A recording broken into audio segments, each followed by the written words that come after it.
Bom, conhecida que está a lista do próximo governo já entregue ao Presidente da República por parte do Primeiro-Ministro indigitado Luís Montenegro, é óbvio que tem de ser alguns comentários. O Presidente do Partido já fez uma conferência de imprensa a desejar boa sorte, obviamente para o Governo, porque o nosso posicionamento é esse, num espírito democrático. A sorte do Governo, tal como disse André Ventura, a sorte do Governo será a sorte de todos os portugueses,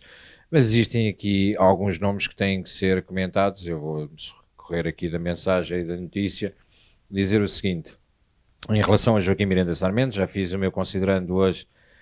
da forma como eu acho que não tem capacidade, apesar de ter noção que me parece um bom técnico, no entanto não me parece ter capacidade de negociação num governo minoritário que tem os condicionantes que tem para poder ser ministro deste governo com a pasta da Justiça. Nuno Melo. Bom, Nuno Melo fica com a pasta da Defesa. O CDS, uma vez mais, num governo AD a assumir a defesa. Esperemos que, pelo menos, Nuno Melo desta vez não faça o mesmo que Paulo Portas, porque nós não nos esquecemos do negócio dos submarinos. Nós não nos esquecemos, e apesar de termos visto Paulo Portas esta semana a chorar ou muito emocionado com o regresso do CDS-PP e da placa colocada à porta da sala de 15 metros quadrados e a chorar dessa forma, não nos esquecemos daquilo que foi a consequência não existente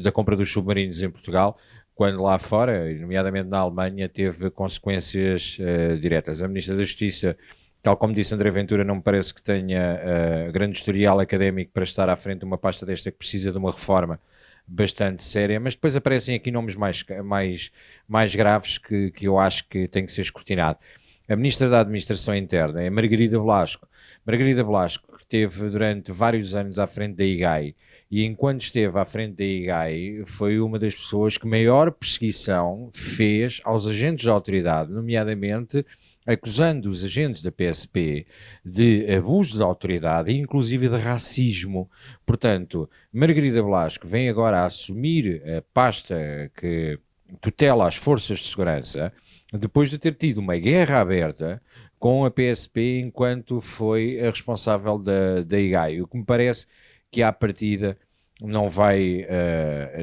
correr bem. Mas depois gostava também de focar o caso do Ministro das Infraestruturas e Habitação, Miguel Pinteluz, um homem do aparelho social-democrata, que era vice-presidente da Câmara Municipal de Cascais e foi candidato derrotado, apesar de eleito, derrotado por Pedro Pinto no círculo eleitoral do Algarve, porque o Chega ganhou claramente as eleições no Algarve, mas Miguel Pinteluz foi o homem que, se puxarmos as notícias atrás, quando teve responsabilidades sobre a TAP, e recordemos que Pedro Nuno Santos, as asneiradas que fez na TAP foi precisamente enquanto Ministro das Infraestruturas, fez de tal forma uma gestão ruinosa que durante a CPI da TAP, no último mandato, na Assembleia da República, Pedro Marques chegou a acusar, a dizer que o momento de maior gravidade de gestão da vida daquela empresa foi precisamente a carta de conforto assinada por Miguel Pinteluz. Portanto, parece-me que temos um problema com este governo. Os nomes apresentados já vêm todos eles, ou pelo menos não são todos eles, mas existem aqui já nomes que acabam já por ter aqui um ónus em cima que não há hipótese de virmos dizer mas vamos dar uma segunda oportunidade a esta gente. Margarida Balseiro Lopes é claramente um ministério formatado à imagem desta ex-deputada na Assembleia da República, que é um dos braços armados de Luís Montenegro dentro da área da juventude e fica como Ministro da Juventude e Modernização. Ou seja, claramente não entendo como é que a modernização passa para dentro da pasta da juventude, porque a modernização e a digitalização é uma área muito importante dentro do governo, que acaba por ter a maior parte da gestão dos fundos do PRR para a modernização e a digitalização e acaba agora por ser incluído dentro da juventude. Portanto, o Luís Montenegro não percebeu sequer as pastas que tem e a competência que tem, ou então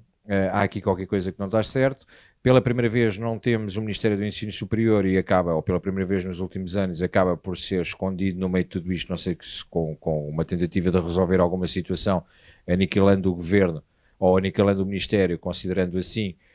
que consegue resolver algumas questões. O Ministro de Estado, que fica com a pasta dos negócios estrangeiros, é Paulo Rangel. Tenho alguma curiosidade de perceber se inclui então os assuntos europeus, que até aqui estava como Secretaria de Estado e que reportava à tutela direta do Primeiro-Ministro, se mantém esta lógica de reporte direto ao Primeiro-Ministro ou se os negócios estrangeiros vão acomodar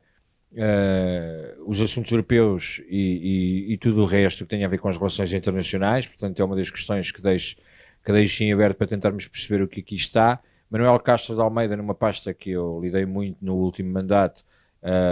como secretário, como ministro adjunto responsável pela coesão territorial. Eu creio que ele tinha estado com responsabilidade na administração local, na Secretaria de Estado da Administração Local, e agora vem a tratar da coesão territorial, mas existem aqui algumas questões que são estas que vos referi, que acho que devem ser explicadas ou enquadradas durante os próximos tempos, mas a mim salta-me claramente à vista o problema de Miguel Pinto Luz nas infraestruturas, o problema da administração interna. Deixar ainda a questão de, no Ministério da Saúde, parece-me que vamos ter já barracada ao início com problemas corporativos, até porque não foi ninguém, nem da área da medicina, nem da área da enfermagem, que foi nomeado como Ministro da Saúde, e foi um farmacêutico. E para quem acompanha este mundo sabe perfeitamente que as forças corporativas dos médicos e dos enfermeiros não vão olhar para a subida de um farmacêutico para Ministro da Saúde. Portanto, isto promete que nos próximos tempos teremos claramente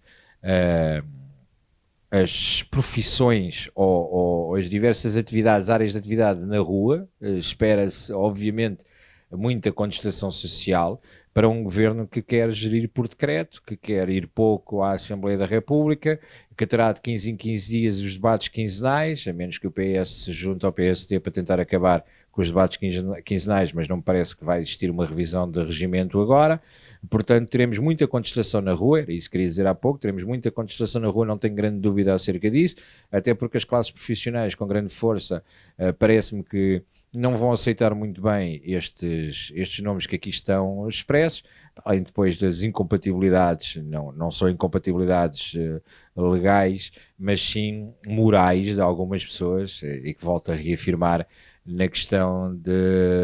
do Ministério da Administração Interna na frente, que foi feita, que eu considero uma falta de respeito, que foi feito aos agentes da autoridade. Portanto, aí Margarida Blasco, vamos ter um problema sério de certeza absoluta, e assim como Miguel Pinto Luz, vamos ver como é que a situação vai decorrer depois de ser um dos nomes mais manchados na questão da privatização da TAP, da forma como deu a carta de conforto e fez aquela resolução que acabou por prejudicar a empresa de uma forma grotesca, e que permitiu depois ao Partido Socialista andar com a geringonça para trás e para a frente a tentar salvar a empresa, e que ainda hoje Pedro Nuno Santos tenta meter um pino na lapela da TAP, a dizer que foi ele que tentou recuperar a asneirada. E repare-se que esta asneirada foi feita muito com o beneplácito e com a assinatura de Miguel Pinto Luz. Eu tenho a palavra ao Sr. Deputado Bruno Nunes. Sr. Presidente de algumas bancadas, tenho a certeza de uma coisa: respeitamos a liberdade, mas tal como o senhor em polos opostos, adoro malhar na esquerda.